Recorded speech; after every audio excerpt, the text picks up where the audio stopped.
If China grabs Saipan, the war is coming to you. This is an integral part of U.S. security. These are Americans who are on the front line of defending the rest of the United States, their fellow Americans, against what is a very focused, effective, and so far successful enemy.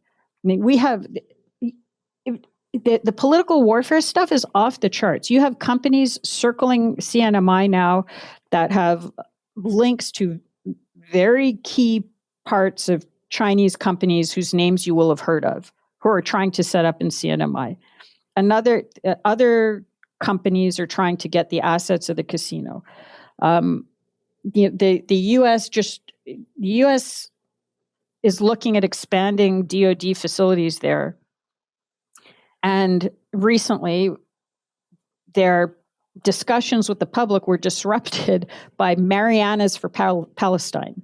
It would probably be helpful to take a look at some of the funding sources for some of the,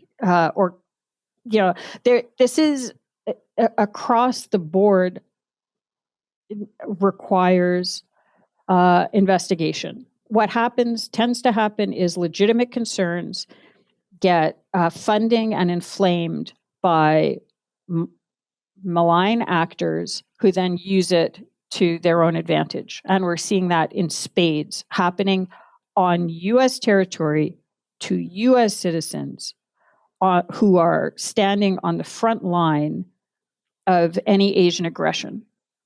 In fact, they're experiencing Chinese aggression now, Chinese political warfare aggression now.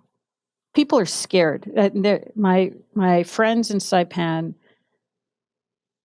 there's no way they would talk to you. I mean, or anybody.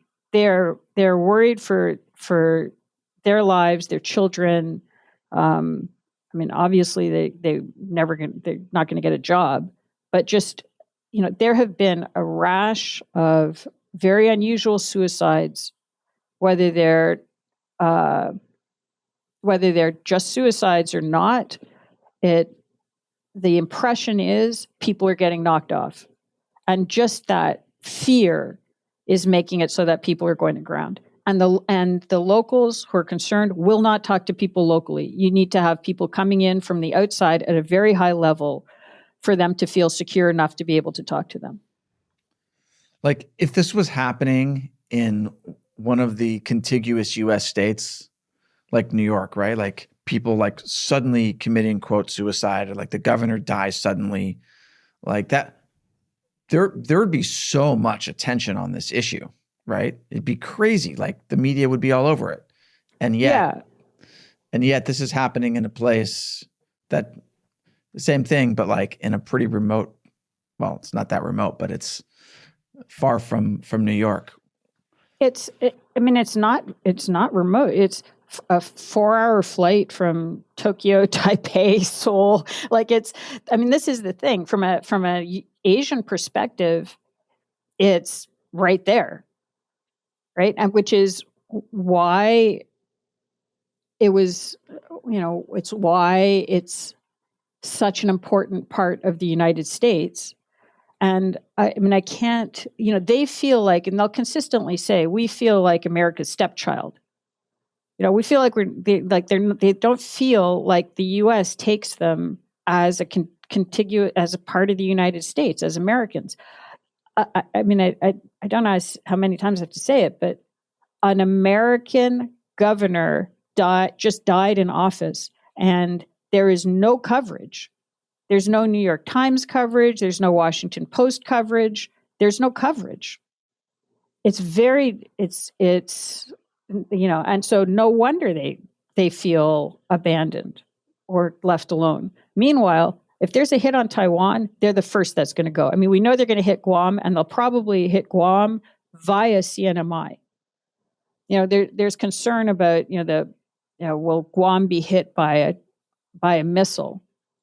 If you've got all of these agents on the ground who've come in through CNMI, you're better off releasing a pathogen or killing the pilots in their bed or disabling the cyber infrastructure, doing something non-attributable that falls below the threshold. And you've done that through infiltrating people through CNMI with their fake IDs, some of whom may potentially be using those fake IDs to work as contractors on the U.S. military bases. Oh my goodness. Yeah, this is really bad. Yes. And it's also just frustrating, like how little the American public knows or cares. Like they're just so much more wrapped up in stupid, petty narrative warfare in the in the mainland United States. Except for the people who are watching this right now. Yes. So what do? Please get in touch with your members of Congress. Kimberly King-Hines, the representative from the Commonwealth of Northern Marianas, is in the process of trying to assemble a congressional delegation to go to the Commonwealth of Northern Mariana Islands. She's on, one of the committees she's on is the Small Business Subcommittee on Contracting and Infrastructure.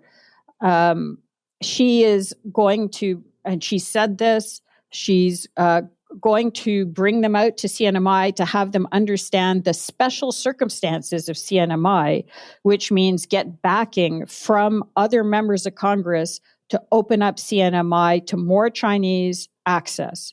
She wants a lifting of the caps on direct flights from mainland China, and she wants to continue, and again, I'll say it again because it's unbelievable, continue the situation where Chinese can arrive without a visa in the United States in the Commonwealth of Northern Mariana Islands. All right. So for people watching, I want to take something that you said earlier.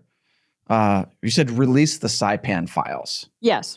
I think if this is something that you watching care about, leave that in your comment below.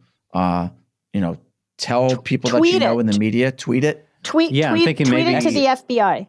Yes. Let's create some tweets. Was it like hashtag release the Saipan files? Nobody uses hashtags anymore. Yeah. But or just tweet it. Just exit. Shelley, figure it out. You know how to do the strike X's. force for Saipan. Send the strike force to Saipan. And